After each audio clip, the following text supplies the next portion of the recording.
Bonjour, bienvenue dans cette vidéo où on va parler d'ego, puisque l'ego peut être notre meilleur ami et ça peut être aussi notre pire ennemi en fait.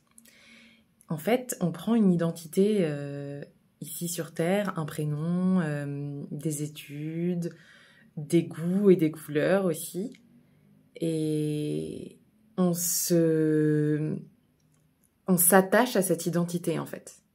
Ce qui, en fait, va constituer notre ego, et ce qui n'est pas une mauvaise chose en soi, mais quand on s'y attache un peu trop, finalement, ça va nous faire mal, en fait. Ça va nous amener à nous réduire, parce que on va s'attacher au fait, par exemple, d'être Anne-Sophie, étudiante en droit, euh, voilà, par exemple, et on peut s'attacher à ça, et dans ce cas-là, si je passe pas bien mes années, ou si, en fait, le droit prend pas une place centrale dans ma vie, finalement, c'est mon identité qui en prend un énorme coup, puisque je me suis attachée au fait d'être une étudiante en droit, et du coup d'être potentiellement une juriste ou une avocate. Enfin voilà, il y a plein de biais d'attachement dans lesquels on peut se définir. On va se définir par des choses de notre vie qui sont une part de notre vie qui peut être très importante. Si je suis avocate demain et que je passe 10 heures par jour à être dans le droit, c'est important, c'est normal. Mais si j'en fais mon identité, le jour où je me fais virer, ou j'en sais rien, hein, ça peut être plein de choses. Le jour où, il s'avère que je peux plus travailler pour des problèmes de santé, ça peut être plein de raisons, en fait, tout s'écroule. Tout s'écroule en moi, parce que c'est comme si j'étais plus personne. Ça, c'est le jeu que l'ego, qui prend, on va dire, une place qui n'est pas vraiment la sienne, peut jouer. Et en fait, on va être amené aussi à s'identifier à des choses qu'on n'est pas vraiment, en fait, qui ne constituent pas notre réelle identité, mais nous, on va croire que c'est notre identité. Et en se faisant croire que c'est notre identité, au moindre événement où la vie, elle va venir un peu nous secouer, histoire de voir si on peut gérer les tempêtes, en fait, on va s'écrouler. Et c'est pour ça que je trouve ça intéressant de parler aujourd'hui de l'identité. Qu'est-ce que notre identité et qu'est-ce qui est pour nous l'identité qu'on va constituer, en fait, parce que finalement, la personnalité, que je prends comme synonyme de l'identité qu'on prend ici, en fait, sur cette planète, etc., en fait, la personnalité, c'est une somme de mécanismes qui vont être les uns après les autres, ajoutés les uns après les autres à l'intérieur de nous, en réaction à ce qu'on vit, en fait. C'est-à-dire que, je vous donne des exemples, si j'ai une personnalité de vouloir être Miss Parfaite et de vouloir correspondre aux attentes de l'extérieur, des profs, des amis, de la famille, de tout ce qu'on veut, en fait, c'est une réaction. Ça, on va se dire, elle est d'une personnalité Miss Parfaite, quoi, première de la classe.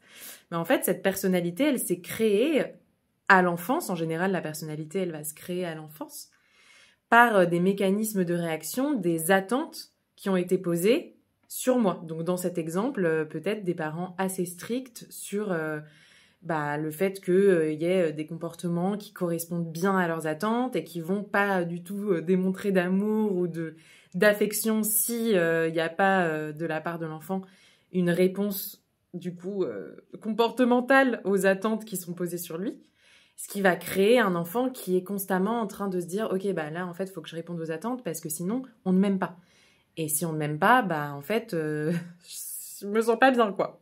Parce qu'en vrai, on a tous besoin d'amour, c'est normal. Et donc, on va faire en sorte de le chercher, en tout cas au moins pour pouvoir survivre. Donc, même dans des environnements hostiles, j'ai envie de dire des environnements dysfonctionnels à l'enfance, on va chercher l'amour. On va quand même chercher à légitimer nos parents, même s'ils sont maltraitants. On va chercher, en fait, à trouver un refuge aussi pour notre propre survie, pour notre propre sécurité. Et du coup, c'est assez intéressant de se désidentifier à l'âge adulte de toute la personnalité qu'on a cru être, en fait. Donc, dans l'exemple que je vous donne, voilà, c'est correspondre aux attentes, etc. Mais ça peut être plein d'autres choses. Ça peut être aussi d'être agressif. En fait, on peut se dire, bon, cette personne, elle est agressive. Mais en fait, pourquoi elle est agressive, cette personne ?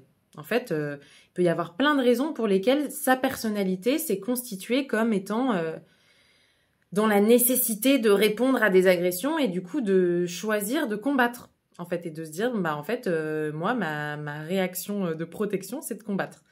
Du coup, l'ego, quand il se crée à l'enfance, finalement, ce qui se passe, c'est que il va comme se mettre à protéger l'identité qu'on croit être.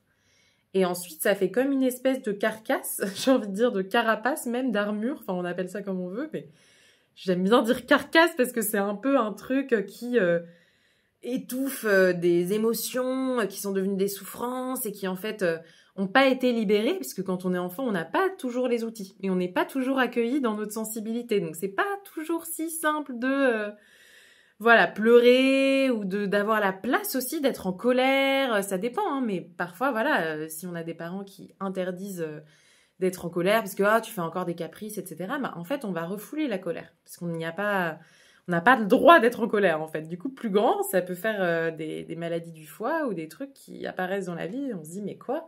Mais je comprends pas.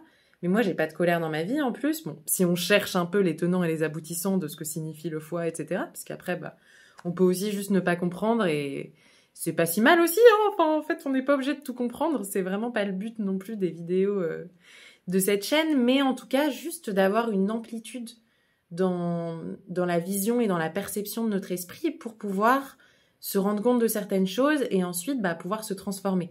Parce que justement, bah, la carcasse dont je parle, qui finalement bah, va couvrir un peu des choses mortes en fait, et qui va pas permettre de libérer, parce que c'est comme fermer en fait une protection que crée l'ego, c'est quelque chose de fermé effectivement. Quand on réagit par exemple, je donne vraiment cet exemple de bah, quelqu'un va venir vous dire quelque chose et vous savez pas pourquoi, ça vous fait réagir tout de suite, oui, la surréaction comme ça, alors que la personne elle a pas du tout voulu piquer ni rien, mais en fait voilà, ça c'est venu attaquer la zone un peu d'ego qui protège en fait l'identité qu'on a cru être et qu'en fait on n'est pas. Et du coup, tout le cœur de cette vidéo, c'est vraiment d'amener des réflexions sur bah, quels sont les mécanismes de défense aussi que vous avez, que vous pensez être votre identité, votre personnalité. Moi je suis quelqu'un qui s'énerve vite. Bah, peut-être qu'en fait, finalement, tout ça, c'est des mécanismes de survie aussi que notre organisme il a mis en place pour bah, en fait, répondre aux attentes dans lesquelles... dans l'environnement dans lequel on a grandi, on a été, etc. Et en fait, bah, pouvoir survivre tout simplement dans les meilleures conditions, en essayant de recevoir de l'amour et sans savoir, en tout cas en oubliant que l'amour, on peut le chercher tant qu'on veut à l'extérieur, mais en fait, il est à l'intérieur parce qu'on est nous-mêmes l'amour, en fait. Bon, ça paraît très philosophique, mais c'est vrai. Et en fait, bah, quand on cherche l'amour à l'extérieur, c'est vrai que le moment où vraiment on va le trouver, c'est le moment où on va justement lâcher un peu cette volonté de se remplir de l'amour extérieur en se laissant traverser par l'amour de l'énergie qui nous habite déjà en fait. Donc commencer par s'écouter par exemple, par se laisser de l'espace, par se reposer et par vraiment en fait donner aussi l'amour sans avoir d'attente forcément, parce que sinon ça devient aussi un peu biaisé. Mais en tout cas, donner de l'amour quand on sait qu'on veut en recevoir, le donner, ça nous permet d'être en contact de cette énergie-là et de se rendre compte bah, qu'en fait, oui, on peut aussi se le donner à soi, on peut aussi s'autoriser des choix qu'on n'ose pas, on peut aussi s'autoriser, se donner le droit, en fait, se dire, bah ouais, j'ai le droit, en fait, de vouloir plus d'argent, vouloir plus de relations, vouloir plus d'amour dans ma vie, s'autoriser, en fait, à vouloir certaines choses et à se donner, justement... l'amour qu'on mérite pour aller vers ces choses-là et puis en fait se réaliser soi. Et ça demande de lâcher toute cette identité qui finalement va nous enfermer dans des situations qui vont se répéter jusqu'à ce qu'on en sorte. Ça peut être des schémas